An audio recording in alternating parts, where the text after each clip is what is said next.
the road to the White House. So many are trying to get on it, and we want to give you, the Rick and Bubba audience, as many opportunities as possible to kind of vet out each candidate. Today, we're honored to have Wisconsin Governor Scott Walker on the program. Governor, welcome to the Rick and Bubba Show. How are you today? Hey, I'm doing well. Thanks for having me on. Hope you guys are doing well as well. You know we are. You hanging in there out there on the road? A little rough schedule, isn't it? It is a crazy schedule. Although last night I got to go to stopped at my own state fair to do our 4-H auction and had a big old sandwich that I fried up myself from the cattleman's stage and a cream puff and did a couple of rides. So I got to act like a normal person for a day. Well, I know that was probably a welcome break, Governor. We don't have a lot of time with you, and we have a lot of common background and beliefs, and but we wanted to take one issue that's out on the headlines today. Hillary Clinton was attacking you yesterday about the cuts to the university and all that good stuff. Can you expand on that a little bit? I had the idea you guys were out of money, so you had to cut something. That's kind of how we do it, but I didn't know what the deal was. And is that a fair criticism? And what do you think about that? No, in fact, we took overall, when I came in, we took a $3.6 billion budget deficit and turned it to a surplus. So we did have to make some adjustments, but I got a kick of her attacking us because I'm the first governor in my state's history who's ever frozen tuition, in-state tuition, 4 years in a row. Nobody else has ever done that. Nobody else has even ever done it for 2 years, let alone 4 years in a row. And I said all the while, during that same time, she was charging $225,000 to colleges just to come and speak there.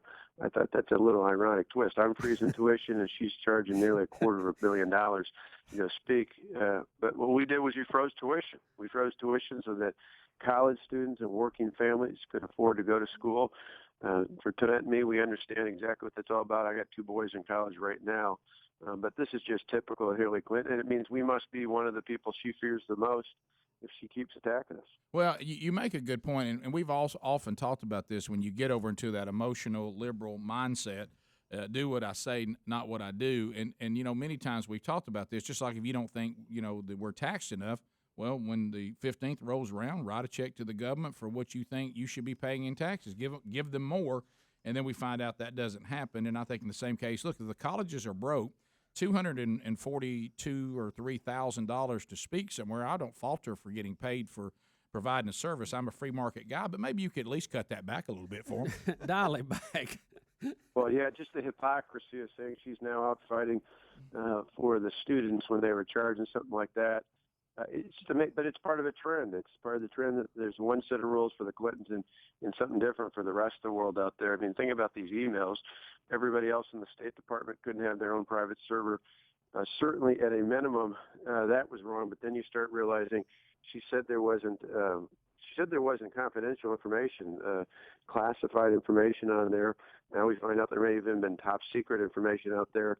And truth be told, it's probably true that the Russian and Chinese governments know more about Hillary Clinton's email server than do the members of the United States Congress. And that had clearly put our national security potentially at risk. And she'd be a pretty good deceiver-in-chief, but she's not. We can't trust her to be the commander-in-chief. I think that's for sure. Oh, yeah, absolutely.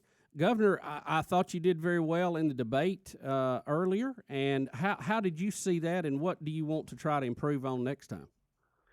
Well, I think, in a minute, it's hard to show your passion out there, but I think that's one of the things we want to build off of. When I go around and talk to folks, they see our passion. They see that we're pumped up about reforming government to take power out of the hands of the elite in Washington and send it out to the hardworking taxpayers across the country. They see our passion about helping improve the economy, not by building Washington up like Hillary Clinton wants to do, but rather by understanding that people create jobs, not the government. It's about time we get the government out of the way across America, and certainly by showing we've got a plan to protect our children from the threats of radical Islamic terrorism.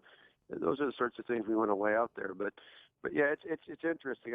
The day or two after, somebody said, "Why didn't you go after your fellow Republicans up there more?" And I said, "Well, one of my favorite players is Aaron Rodgers, who, by the way, has a great running back, Eddie Lacy, who comes from Alabama, and a good colleague on the team, Clinton on deck. So thanks, Alabama, for sending us some great players, not the least of which is Bart Starr. But Bart Starr and Aaron Rodgers were a lot alike. They they didn't trash talk their opponents. They just went out and let their play speak on the field. And I hope people have seen what I've done on the field is I don't just fight. I fight, I win, I get results, and I do it without compromising with conservative principles. Yeah, When you more to spell that out. I would dare say, trying to be the governor of Wisconsin, I know there are conservatives there, but there's also obviously quite a bit of opposition to a true conservative. But you fought those fights, and you keep winning. Well, I think that's it. People want a lot of good Republicans up there. I mean, watching that debate the other night, even the early debate, I think people would say, wow, Republicans are blessed. There's some amazing people on the stage. They've got great stories to tell, a lot of good people out there. But I think in the end, the reason so many folks are frustrated and why a couple of those candidates are doing as well as they're doing, I think reflects that people have had it. They've had it with Washington. They've had it even with some Republicans in Washington. No doubt. We don't have a repeal of Obamacare, the Iran thing's going forward, Dodd-Frank's still there. And so I think that's why you see a couple of these folks who've never held office before have the kind of support that they have. But I think in the end, if people really look at the facts and say, okay, who's not just sharing my frustration, but who's got a plan and who's got the capacity to fight and to win and to actually get things done and do it in a way that doesn't compromise their principles. I'm the only one up on that stage who's done all that, and we did it in a blue state. We can do it in Wisconsin. We can do it for the country. Governor, let me ask you, too, to get to the nomination as the primary season starts, you're going to have to get through the Trump factor. How do you do that? He has struck a chord. He's controversial. I know he has some high favorable numbers. He also has high negative numbers. How do you get through all that and cut through that to get to where you need to be? Yeah, I as a kid, I grew up in a small town. I used to run track, and we when I ran the half mile, we had a few guys that would run out ahead a little bit, get a lot of attention. In the end, though, I won most of those races because I was ready to come around the corner and pass everybody up and finish ahead of the pack when we got across the finish line. That's really the goal here is, go forward, steady Eddie, stay focused on getting through the election, and make sure that you don't fan out too early. But I think reflecting, as I just mentioned, that there are legitimate gripes that some of these other candidates, particularly those who don't hold elected office, are appealing to. And not just one. I mean, I think you see Carly's surge. I think you see the numbers that Dr. Ben Carson has. Those are all reflective of people saying, hey, I like people who are outspoken, and none of these folks have ever been in politics. They've never held office. I want someone who's a fresh, new alternative to the folks in Washington not getting the job done. That's great, but I would just say to folks, if you were hiring someone to run your company, you'd want someone who hadn't just talked about it, but had actually done it under similar circumstances. And I think that's our key. If I point out to people, yeah, I got a big, bold plan to turn this country around, to take power out of Washington, to help the people of this country rebuild the economy, and to actually once and for all make America great in the world again. And I've done those sorts of things, even with 100,000 protesters breathing down our neck. Imagine what I can do if you unleash me on the power base in Washington. I think that's the sort of thing that appeals. Talking to that's a good point, Governor Scott Walker, and then I know you got to go. Got one more thing. I believe the evangelicals in the Conservative Party have been told over and over, and that would include us, that, hey, you just got to hold your nose, and we give you Republican, you better get out there and support them, even if you don't see anything that appeals to your spiritual convictions. And that has not worked. There are evangelicals, rightfully so, that say, look, my spiritual convictions are number one, and I'm not going to just go vote for anyone. And it's cost the Republicans, in my opinion. Tell us who you are from a spiritual background and how you see that being part of America. Yeah, well, I hope folks saw, if anything else, saw the other day when I was asked about God. I didn't just talk about God. I said I am an imperfect man sitting in front of 24 million people. I'm an imperfect man.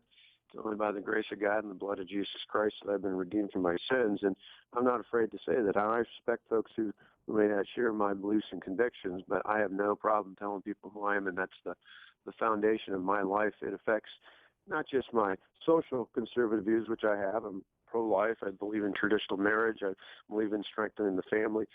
I believed all those things for many, many years, but it also affects the way I deal with fiscal and economic issues and just the way I interact with people in my life.